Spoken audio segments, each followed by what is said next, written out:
Dude, there is a ton of frog monsters in D&D. Yeah, what is the deal with frogs in D&D? I'm Nerdarchy Ted. I'm Nerdarchy Dave. Welcome to Nerdarchy for nerds by nerds. So let's hop on into this video.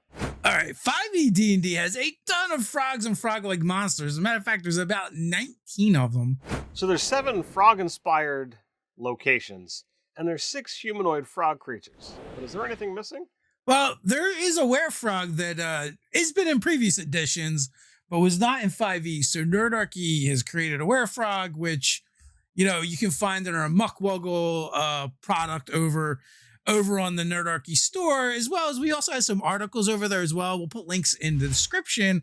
But yes, we've also felt very inspired by frog and frog-like creatures. You know, way back when we kind of did a video about it, and we created this frog-like demon Muckwuggle, and then later had it kind of turned into a product, because I don't know what it is about frogs, amphibians, and D&D, but they just kind of like, they're just so evocative.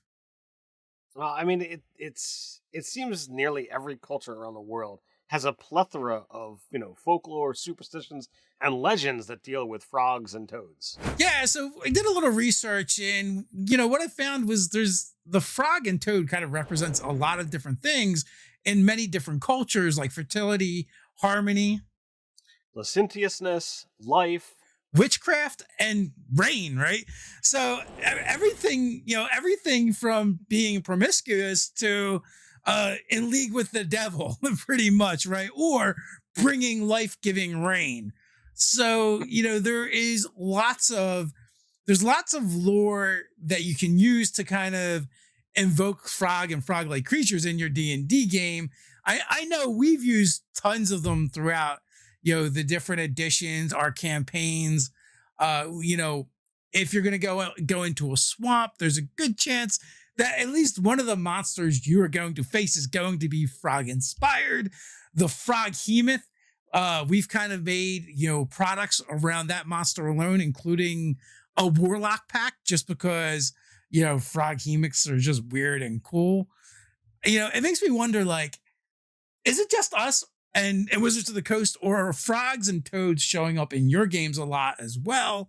I mean, heck, even Matt Mercer from Critical Role felt the need to create a devil toad to put in his game. Let us know down in the comments, how often are frogs showing up in your game?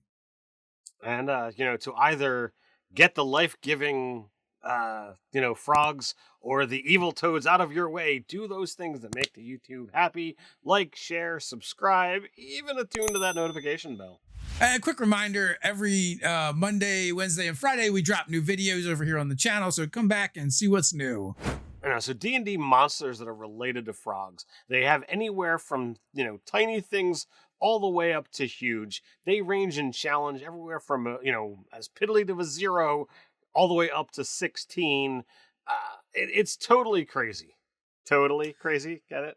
Totally crazy. Yeah, I mean, you've got your basic frog that you would have for a familiar as a wizard, giant frogs, banderhobs, which are kind of like devilish, demonish, crazy summon construct humanoid frog creatures.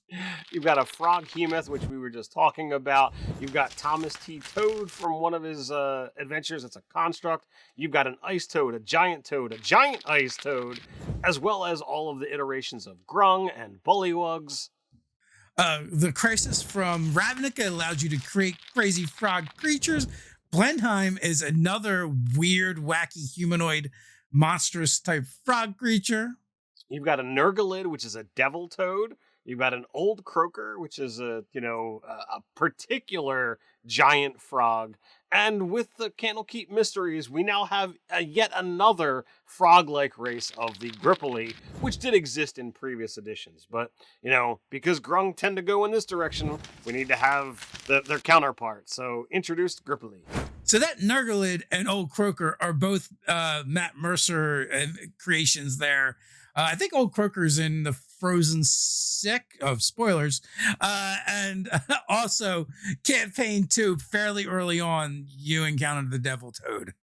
So if you start looking into, the pre-planned adventures that Wizards puts out, there's 7 adventure locations that are in there, very very heavy in the Horde of the Dragon Queen. You've got Frog Landing, Frog Lake, Frog Shrine. There's a whole frog theme there. KUBAZAN'S Tome is in Tome of Annihilation, where you have 4 ceramic frog masks. USKARN Council, Ghosts of Saltmarsh. There's a Fog and Frog Tavern. Ice Toad Lair, Rise of Tiamat. Ice Toad Workplace, Rise of Tiamat. As you can see, we do not run out of any shortage when it comes to frog-type monsters. And all of this is leaving out the vast plethora of spells that allow you to summon frogs or toads, that allow you to polymorph into any of said creatures. The magic items that are frog related, wizard familiars. It just goes on and on and on. So clearly gamers and game designers are tapping into these critters. What do you think the draw is, Ted? I don't know. I just see that, it is this weird thing that it can be slimy, but it doesn't have to be. And that in and of itself is evocative that can be taken and used in a variety of different situations. Whoa, wait a minute. What do you mean you don't know? First of all, you've got this cool lily pad encounter that you've done in the past.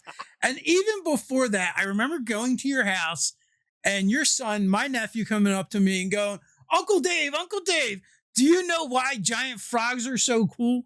And I'm like, no, Teddy, why are giant frogs so cool? He's like, because if you have small characters in the party, they can eat them. All right, so that is entirely true. One of my very early sessions that I played with my kids, actually, it was before my daughter had even started playing. Teddy's friend, my son's friend, wound up playing a small character, and I'm like, all right, they're low level. I'll put a couple giant frogs in. This will be amusing. Gnome totally got swallowed. This player was not thrilled about this, but it was quite hilarious. I've heard of, do you have a frog in your throat? But now it's, do you have a gnome in your throat? Does the frog have something in their throat? So it is amusing, and because you have this swallow ability, it does create an extra layer of threat. If you got a medium 1 and you happen to be a ranger, you can and you choose a small race, you could totally ride the thing. So there's a lot of different avenues to be able to approach the frog with, from the player perspective as well as the DM perspective. I did run a game where I had a frog-like spellcaster that was just hopping around lily pads. That was difficult terrain for everybody else, but for him, he was jumping around like crazy. It was very, very difficult encounter because I was using the terrain against them. Because I had a frog-like monster. I mean, also, with grung and bullywogs and even lizard folk, I feel like when you're in these swamp encounters, there's a huge draw and desire from the DM's part and the storyteller's part to use giant frogs and giant toads as mounts for the said creatures. I mean, you got a theme, you might as well just keep running with it. And also it adds some really crazy things into the combat when you can have these giant frogs grabbing players from around the battlefield and giving them control, moving them, swallowing them. And also it is a cool way to capture all the players in the stomachs of the frogs and maybe have them regurgitate it at the lizard folk or bullywog camp and before the chieftain, and can lead to some cool role playing and stuff. The situations are literally limitless. There is so much variety that's out there, and these things are only going to expand. And with us expanding upon our own products, there's already tons of ideas that we've discussed kind of off camera as to new things that can be attached to these products that we've already created. So I think there's going to be more frog stuff in the future, both official and third party. So be on the lookout for it. And if you haven't got enough frog stuff, did you know you can even play a frog-like creature in D&D? Here's our video to D&D Races, the Grung. you'd like to help us keep making videos like this one, why not check us out over on Patreon?